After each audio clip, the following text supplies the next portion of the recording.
السلام علیکم ورحمۃ اللہ وبرکاتہ ناظرین، آج میں آپ کو چوتھی حدیث مبارکہ لے کر آیا اسم اعظم کی حدیث جس پر کرے گا ایک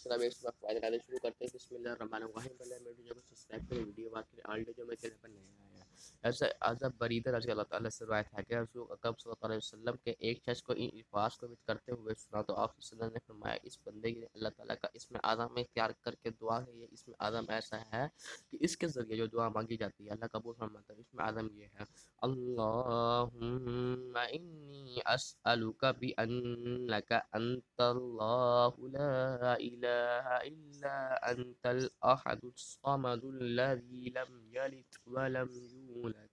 ولم يكن له كفوا أحد۔ ترجمہ: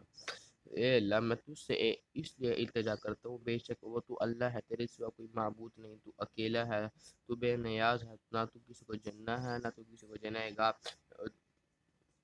اور تیرا کوئی ہم سر نہیں۔ ناظرین میرے چینل کو سبسکرائب کریں، ویڈیو واچ کریں، آل جزاک اللہ۔